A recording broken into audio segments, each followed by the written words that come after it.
ನಮಸ್ಕಾರ ವೀಕ್ಷಕರೇ, ನೀವು ನೋಡ್ತಾ ಇದ್ದೀರಾ ನಿಮ್ಮ ನೆಚ್ಚಿನ ಟಾರ್ಗೆಟ್ ಟ್ರೂತ್. ನಾನು ನಿಮ್ಮ MJ. ಯಾದಗಿರಿಯಲ್ಲಿ ಲೋಕಸಭಾ ಚುನಾವಣೆ ಹಿನ್ನೆಲೆಯಲ್ಲಿ ಕಾರ್ಯಾಚರಣೆ ನಡೆಸಿರೋ ಯಾದಗಿರಿ ಜಿಲ್ಲೆ ಅಬಕಾರಿ ಅಧಿಕಾರಿಗಳು ಗುರುವಾರ ರಾತ್ರಿ 9 ಗಂಟೆಗೆ ಯಾದಗಿರಿ ಜಿಲ್ಲೆ ವಕಸಂಬಂಧ ಗ್ರಾಮದ ಬಳಿ ಅಕ್ರಮವಾಗಿ ಸಾಗಾಟ ಮಾಡಲಾಗುತ್ತಿದ್ದ 23,400 ಲೀಟರ್ ಮದ್ಯವನ್ನು ಜಪ್ತಿ ಮಾಡಿಕೊಂಡಂತಹ ಘಟನೆ ನಡೆದಿದೆ.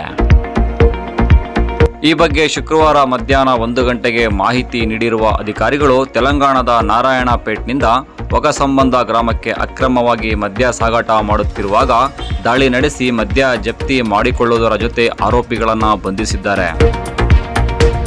ಇದು ಟಾರ್ಗೆಟ್ ಟ್ರೂತ್, ಸದಾ ನಿಮ್ಮೊಂದಿಗೆ. ನಮಸ್ಕಾರ.